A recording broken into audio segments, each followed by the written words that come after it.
Barnaby, very many thanks for joining me today. We're going to be discussing one of Herbert Howells's most intense instrumental pieces, the Clarinet Sonata, and your project to record it, and your work looking into the original sources.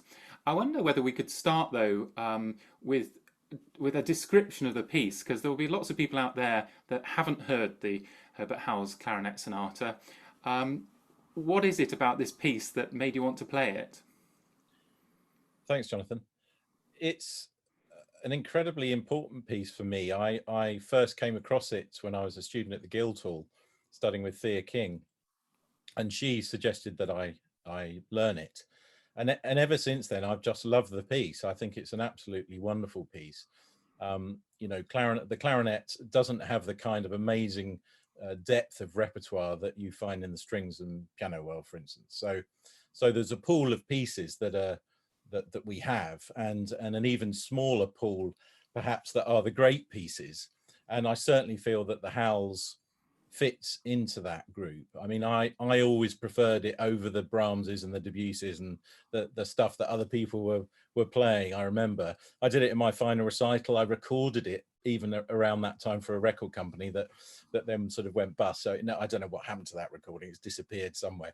But it just has, for me, an incredibly sort of incredible emotional depth, which I just love. I mean, I think it's a wonderful piece. It does come from that British tradition of Finzi and Bax and those kind of pieces, but for me has a much more intensity about it, particularly the first movement. And it really wasn't until some years later that I was in the Philharmonia Orchestra and doing the Three Choirs Festival, as we used to do quite frequently, that I heard Hymnos Paradisi.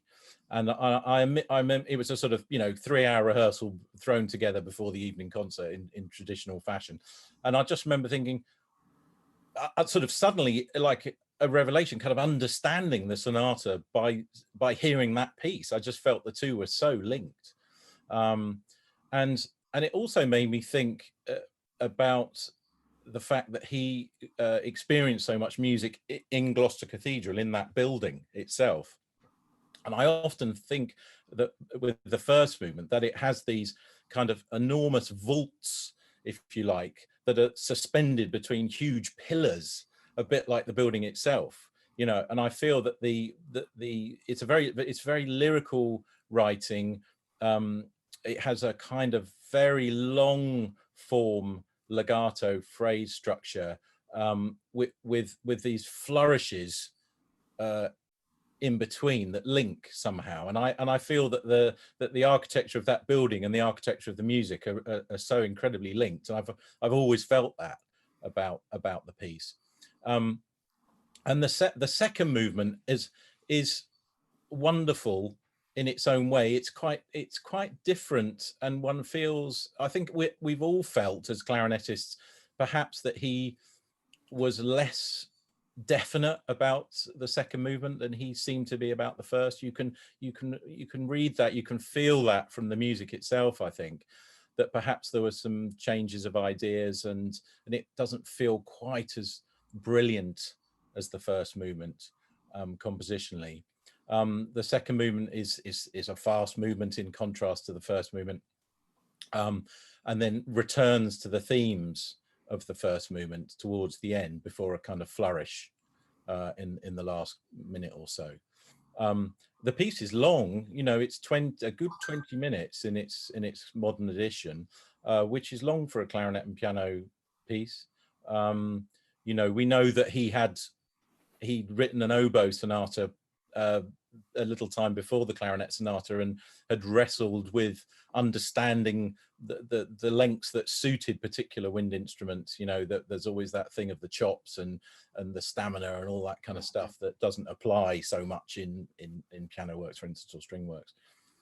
Yeah, it's interesting you mentioned the oboe sonata, because these two wind sonatas really, for me, are at the very top of Howells's output. I absolutely adore both of them, and the oboe sonata for me is possibly my favourite work of Howells. Yeah.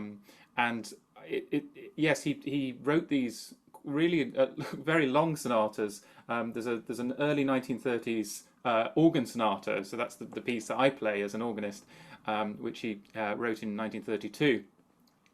And has some very interesting formal things going on and links between movements. And then you have the oboe sonata, yes, that has these really vast arches that I think you're talking about in the clarinet sonata, aren't you? And it's nice to link the kind of imagery of Gloucester with the huge arches and That's the roof there. exactly what I Yes. feel. Yeah, totally. Yeah. Yeah. So yes, I agree. The two arches of the clarinet sonata, where you've got probably about 11 minutes, don't you, and 10 minutes in the two movements, look to similar things. I mean, one thing you didn't mention was this constant grouping of three and then two. So if you're in 4/4 time, this slightly irregular 1 2 3 1 2 3 1 2 1 2, which is a big feature of the oboe sonata, and then falls over also into the clarinet sonata. And I was thinking about this. The reason I remember it is because before speaking to you, I had to ring British Gas, and they played Coldplay Clocks on repeat while I was on, which has the similar da da da da da da da. Yeah. How often that device comes up in Yeah. music, but we probably usually don't think about Coldplay and Howells together. But it gives that feeling of a slightly sort of it's that movement that you want, that sort of forward momentum in the music, but it's slightly it doesn't quite fall into a regular pattern, so it feels slightly uneasy. Maybe there's that sense of unease there, I think. Yeah, I think that's spot on. It's that anxiety, isn't it? Because I agree. It's the intensity of this very English sonata, which is actually rhythmically really not very English at all. I think there's so much energy there that makes you think of probably, I don't know, in clarinet rising. It's probably there's more Stravinsky in there, isn't there? Than or even kind of rumba rhythms and things. Yes, I mean, yes. it's very interesting, but you wouldn't think that from. I mean, it's a million miles away from that, but they are there, definitely. No, Yeah. So you mentioned a bit about the structure of this second movement. We have this very arresting start, all these little outbursts, and this dialogue between the piano and the clarinet that is very angular and quite angry. And then we have this slow section with the soliloquy with the clarinet, which then fades into this kind of tranquility that reminds me of the clarinet quintet, the rhapsodic quintet, and that magical quiet ending. And then it leads into this very mysterious presentation of the first movement theme when it comes back. I love that moment. I love that passage. So basically, from about halfway through the movement to the end, I'm very happy. But there's the last minute for me is a problem because Howells, having created this absolute blissful, calm tranquility, suddenly decides that it's time to go. And in the last 40 seconds, we get the angular, very loud music coming back, and it suddenly gets all fired up again, and we get what is quite a violent ending. Now that I'm very excited to hear that you've been looking at different endings. So perhaps you could talk about where you found these manuscripts and what they've told you about the second movement. Yeah, sure. So the RCM has a manuscript. Well, I'll go back a stage. Before that, I was teaching one day at the RCM, and a student of mine, American postgrad student, who was, I think, looking into British clarinet music, kind of came into my teaching room and said, "Oh, I've just found this sort of manuscript to the Howells lying in a cardboard box in the library, and it's got loads of different notes in it." And I was like, "Okay, right, sounds interesting." Being a fan of the piece, I thought I'll go and have a look. So a little later, I did do that, and of course, I think she'd found a copy of it. It wasn't the manuscript itself in a cardboard box, so there was a copy of it. And so I had a look at it, and immediately I could see that there was a considerably shorter second movement that on the top of which was written see other copy for this movement, I think. But the page numbers went you could see from the first movement in the manuscript, they went 1, 2, 3, 4, you know, sort of 12, 13 was the beginning of this shorter second movement. So it seemed like it was his original idea, his original thought for the second movement. And it was also considerably shorter. And immediately I noticed that the first 20 or so bars were the same as the current version, but after that it was entirely different material. It didn't return, as you described, to this sort of lyrical recap of the first movement. It was a much punchier, kind of more exciting, more contrasting musical material to anything that was in the first movement. So I thought that was amazing in itself, because it wasn't a sketch, you know, it was a complete piece of music. It had dynamics, and it was in his hand, clearly in his hand. It had phrasing. It's had some piano fingering, I think, which probably was at a tryout or something. So it was obviously, you know, it wasn't just a sketch. It was a real piece, and I thought that was tremendously exciting. And then I looked at the rest of the manuscript and discovered that that there were lots of differences. The first movement, not so much. Very a few things. There were different dynamics and phrasing. There was one note that was different in the clarinet part. There was pedaling and things like that, which perhaps suggested a cleaner texture to what we've got used to. But in the longer second movement, if you like, the revised second movement,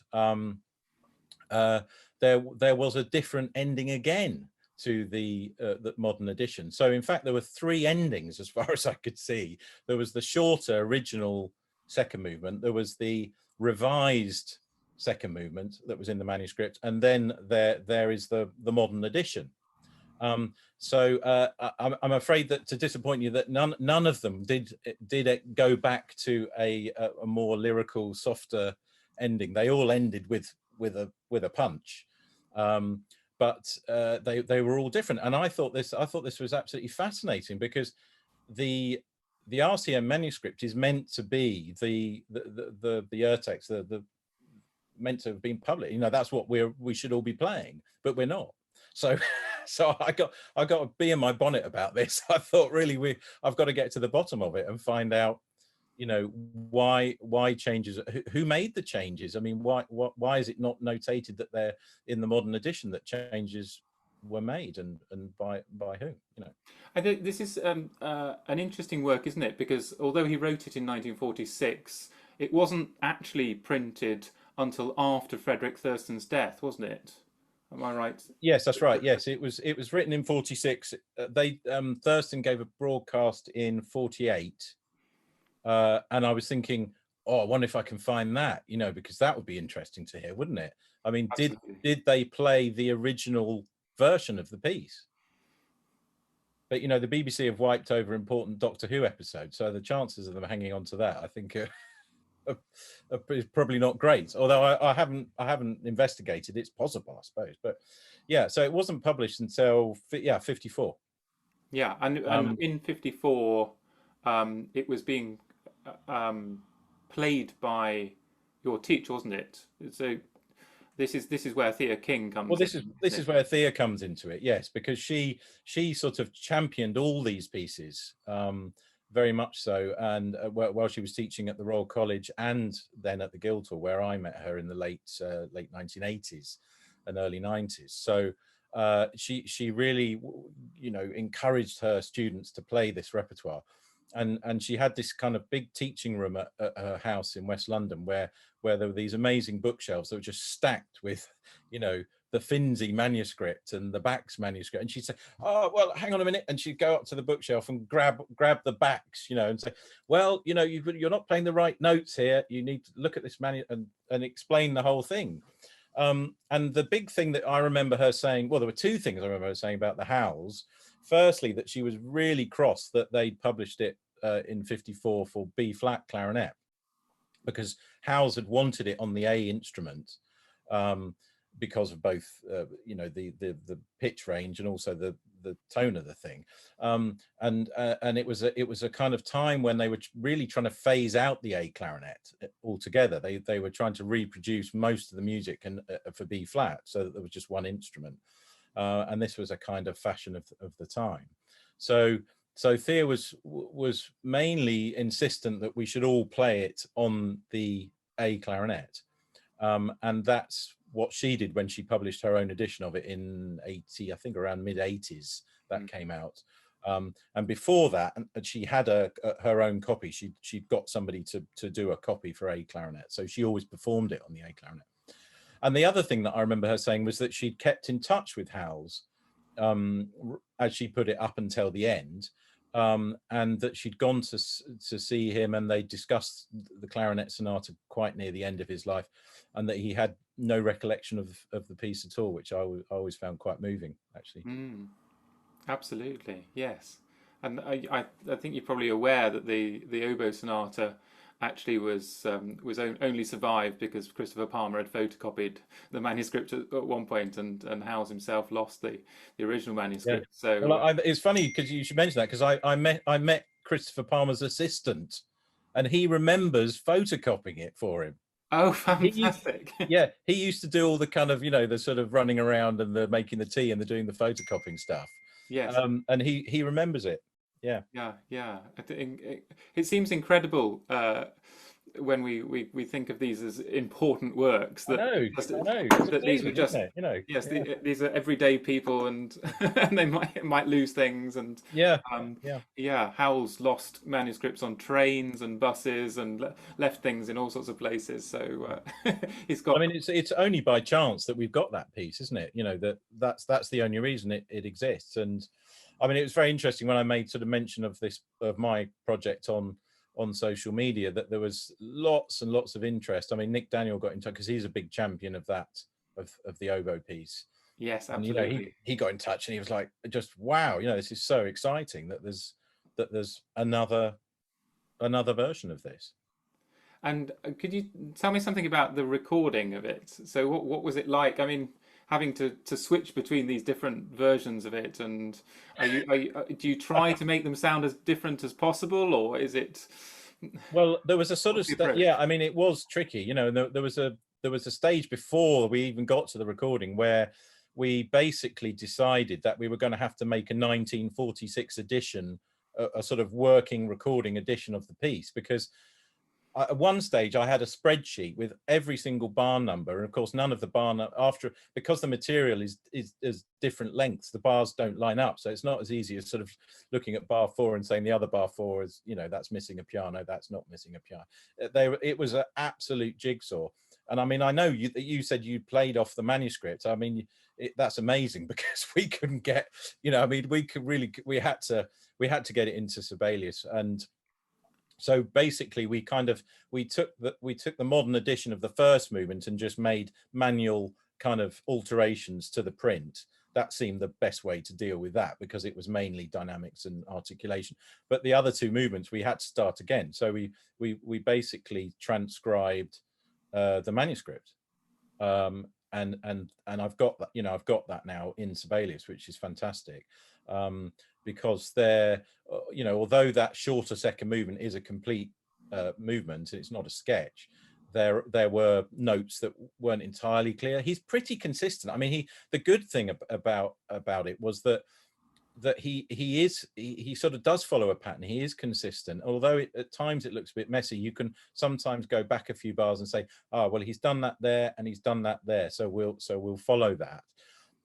There's one bit in that shorter version where there's two left hands going on. He obviously haven't quite decided for a couple of bars what he was doing. So there were a few decisions like that we had to make, but very few, and a couple of notes that sounded odd. But again, he's very, very particular about accidentals and and his spelling of everything. Yeah, it's interesting, isn't it? I mean, the inconsistencies thing came up a lot when I was editing the piano music, and we decided quite early on to stick to exactly what he'd written rather than correct anything, as it were. And it's quite a difficult decision to make because on the one hand he wrote very, very quickly, so you don't know whether was this a one afternoon whizzing through the clarinet sonata and he wrote and it was just an error because of the speed he wrote at, or is it something that actually you might need to consider further. And in the case of the piano music, I remember Hilary McNamara saying that actually he couldn't bear things to be the same twice, and he enjoyed things being slightly different, and would put a lot of these little changes in. And often this comes in the form of articulation that's slightly different. And I think a lot of people, a lot of editors over the years tended to correct things. It was interesting the kind of the back and forth between Walter Emery and Herbert Howells, and the same with David Wilcox sometimes, who would say, "Come on, Herbert, you really, this really must match." and often there's a lot of mismatching stuff, but we played it as we saw it. And I think that's exactly what he wanted. Yeah, I think you've got to do that as a performer. You know, you've got a script, and that's your job really. You've got to follow the script. I mean, yes, your interpretation is important, of course, and musical decisions and balance and things like that. But really, you've got to follow what's on the page. And there were definitely things that were the same pitch notation, but had very different articulations or very different dynamics, and we did them. So, you know, I mean, the recording. Well, we had various ideas about possibly kind of not recording all of it, recording some of it, and then patching bits together, and that was a non-starter for us. I mean, we had to record it. We had to stand there and play it, basically. You know, whether it was the same or whether it wasn't, because that was the only way to do it properly, I suppose. So we ended up, yeah. I mean, it took more time than perhaps it could have done, but I think the result's better. And doing the audio editing as well, which I did, you know, I stuck to each individual session was a session, and I just edited that session. Yeah. That's so what we're gonna get on the CD in November are tracks that allow us to hear the different versions, and exactly we can make the you can make your own decisions. Make our own decisions, and yes, you can pick a version for whatever day you're listening to. Yeah. But you know, I mean, there's nothing wrong with the version that's out there. It's great. You know, we've all played, and it's a wonderful piece. I mean, it's just that I felt it was a shame for people not to know about this other version, really. And it's in no way should it replace what's out there, because the whole thing is you know, composition is like that, isn't it? It sort of develops, and that's good. And we see the good and the bad of that. So it's absolutely fine. I mean, the only thing is that I'm hoping that perhaps because it's a slightly shorter second movement, that people might play the sonata if you know it becomes available, that they might play it more. because it's a bit shorter. I think in a lunchtime recital or something. You know. So the second movement goes from being about 11 minutes to being about 6 minutes. Is that right? Yeah. It's kind of, it's just of a style. It's really punchy. It's really contrasting to the lyricism of the first movement. You know, it's very exciting. It's quite difficult. I think it's harder technically than the other version. It's got some things that would have been quite tricky on those instruments. Yes, I find it very interesting the way he writes, because coming back to your analogy with Gloucester Cathedral, there's a lot of writing in there that looks very it's very lyrical, it's very cantabile, isn't it? Clearly singing is a big influence in there, but then he has all of these the little flourishes you're talking about, the way he ornaments phrases at the beginning, and the almost constant use of appoggiaturas throughout the whole the whole thing, that I'm really in awe of people playing either of those sonatas, because they're getting all of that kind of filigree work in a way that doesn't sound mannered. It makes, they're very, very tough pieces, aren't they? Yeah, they are, and they require a huge amount of energy, emotional energy, and physical blowing energy, if I can put it that way. You know, they're a big blow. They really are. You know, and a lot of that stuff in the first movement that you're talking about looks like it's kind of virtuosic fast music, and it's not. I don't think it's kind of there. Every note is important. It's linking material onto that next pillar, back to that idea. It's sort of, it has to have space, because that's the other thing. Once you go and play in that space, play music in Gloucester Cathedral, you realize, was that the cut, did he have that in his ears through his whole musical life, that reverb, that huge space? So I think you can't rush that stuff. It's got to have a kind of depth and broadness to it, otherwise it sounds, I don't know, it just sounds like a kind of showy piece, which is not, I don't think. I'd love to. You mentioned tempo there, and I'd love to know where most of the Howells tempo markings came from, because first of all, John Birch told me he never owned a metronome. So, when Birch challenged him about some of the speeds in the six pieces for organ and in the partita, I think Howells turned around and said, "Well, it's up to you to kind of pick a speed for the building, and and certainly kind of movements that should have a sense of the dance need to be kind of have that dance feeling about them, rather than kind of having a preset speed in your head." So I'd love to know if whether it was Thurston or maybe Thea King who brought the metronome markings to the clarinet sonata, because I suspect it was. Yes, well, I mean, there are none in any of the manuscripts I've seen, except they first appear, as far as I can see, in Thea's A clarinet part, which was Yes. pre her Boozy edition in the 80s.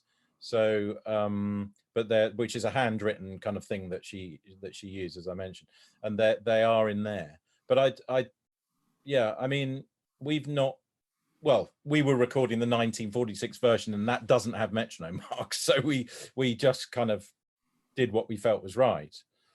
In some cases, actually, we played it perhaps a little bit faster than Thea's marked in her edition. Just so that's that kind of bit before the end of the first movement, the sort of return to the lyricism. We kept that moving because we didn't want it to sound the same as the recap of that material at the end of the second movement. So where it does need to be very slow. So yeah, I mean, it was interesting. We recorded it in the Menuhin Hall in Surrey, which is, it's not a particularly sort of long reverb in there. It's a nice space. It's very clear, very nice sound, but it didn't feel that we were in a particularly big space. Yeah, I mean, I think the important thing is to in that first movement is to give all that amazing stuff space to be heard, every note, not to rush through it. Super. Well, that sounds very, very exciting. I can't wait to hear it now. It's out in November on Orchid Classics. Is that right? Yes, that's right. Yeah, November Orchid Classics. Yeah. Fabulous. Those are the two important bits to remember. Get the plug in. Yeah. Yes, absolutely. Thank you so much for talking to me today, Barnaby. That's been really fascinating, and yes, I can't wait to hear it. Thank you. Thanks, Jonathan. Thank you.